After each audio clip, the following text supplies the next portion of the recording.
rapide. Alors oui, c'est vrai qu'il y a moins de monde, mais faisons vivre aussi nos commerçants, c'est important. On va parler justement des soldes ce matin. Yasmine est avec nous. Alors Yasmine, les soldes, tout ça c'est bien, mais c'est réglementé aussi. Oui, c'est réglementé, exactement. Alors déjà une petite intro historique. Est-ce que vous savez quand ça a commencé les soldes? Il y a vraiment une date de démarrage des soldes? Le début, ça a commencé. Vous savez quand? Vous avez une idée? Bon, peut-être en tout cas au niveau de la réglementation. J'ai tenté ma chance. Non, peut-être. En tout cas, ça a commencé au début où il y a eu les grands magasins. Vous savez, à la plus ou moins moitié du 19e siècle, parce que les grands magasins ont commencé à naître un peu partout en Europe. Et alors, on avait plein de productions différentes qui étaient sur un même lieu. Et alors, évidemment, le problème, c'est qu'on avait beaucoup de stocks invendus qui restaient. Et on s'est dit, bah tiens, on va organiser, on va réglementer un grand déstockage de tous les stocks restants. Et alors, évidemment, la pratique s'est vite répandue un peu partout en Europe. Donc ça a commencé mi-19e. Et alors, en Belgique, donc vous savez quand c'est, donc il y a en janvier et en juillet. Mais vous savez que dans les autres pays, c'est un peu différent. C'est pas toujours la même chose. Il y a le Black Friday aux États-Unis et en Angleterre qui est un peu apparu ici vrai, aussi. Oui. Mais en France, les dates sont différentes. En Hollande aussi, j'ai l'impression qu'aux Pays-Bas, c'est plutôt que nous. Exactement. En Angleterre, c'est plutôt aussi. Donc c'est vraiment réglementé un peu différemment dans chacun pays. Vous savez, le 3 janvier, c'est le premier jour officiel. Donc c'est aujourd'hui le premier jour officiel des soldes. Mais parfois, on peut commencer un jour plus tôt quand le 3 janvier est un dimanche. C'est déjà arrivé que ça commençait le samedi 2 janvier. Mais c'est le 3. Parfois, on a l'impression de penser que c'est le 2, mais en fait, c'est le 3. Donc aujourd'hui que ça commence. Et alors, qu'est-ce que c'est les soldes? Eh bien, c'est une vente au détail qui est pratiquée certaines périodes de l'année de marchandises en dessous du prix courant. Donc, c'est des ventes à perte. Est-ce que vous savez si en dehors des soldes, les ventes à perte sont permises? J'ai l'impression que non. Non, exactement. Donc, c'est interdit. Donc, la loi interdit effectivement de vendre à perte en dehors des deux périodes. Mais les soldes, c'est une vente à perte. Mais on vend ou à parfois. moindre bénéfice. Parfois, on vend à perte, parfois, on vend à moins de bénéfices. Ça dépend un petit peu, mais c'est vrai qu'à un moment donné, quand on démarque beaucoup, on peut vendre à perte. Et ça dépend, en fait, l'objectif. J'imagine que là, pour le coup, c'est vraiment évacuer les stocks. Voilà. Donc, le but, ça permet un renouvellement saisonnier du stock du commerçant qui est fait plus vite avec la marchandise qui est vendue plus vite. Donc, voilà, on va améliorer ça. Et alors, on se pose aussi la question, ça, j'en parlerai plus tard, au niveau Internet. Est-ce que vous savez si la réglementation est la même pour les boutiques et pour Internet? Me dites pas qu'il y a plus d'avantages sur Internet, c'est pas cool pour les commerçants qui nous suivent. Exactement, c'est pas cool pour les commerçants. Et vous savez, quand vous allez dans des boutiques, vous pouvez essayer. Si vous achetez online, c'est toujours plus difficile, surtout si on va acheter une robe ou une chemise, c'est des chaussures, voilà.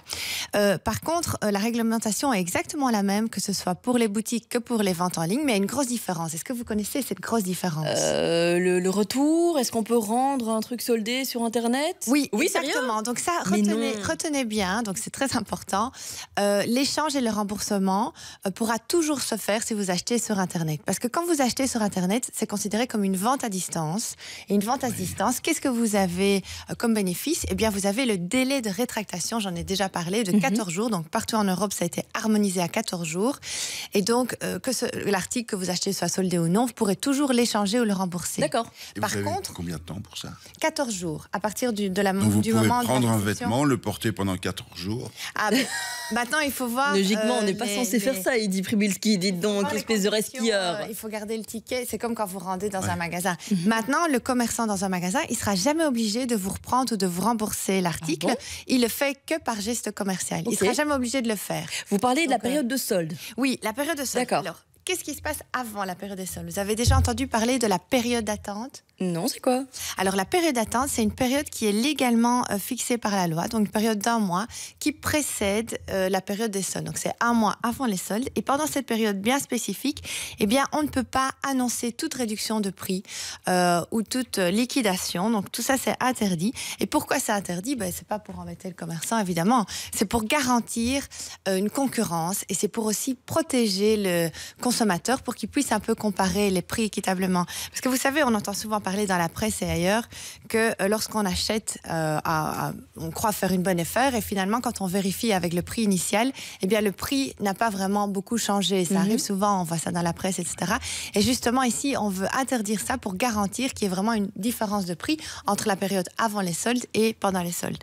Et alors, évidemment, vous n'êtes pas sans savoir qu'il y a beaucoup d'enseignes, de petites comme des grandes, des enseignes même très connues, qui sont chaque année punies parce qu'elles ne respectent pas cette période d'attente de 1 mois avant les soldes. Mais est-ce qu'on n'autorise pas le fait de vendre 2 produits pour le prix d'un ou d'un et demi C'est les ventes couplées, ça. Hein. Ça, c'est les ventes couplées. Exact. Maintenant, les commerçants sont libres de faire 50% le premier jour ou 70% le troisième jour. Ils font un peu comme ils veulent.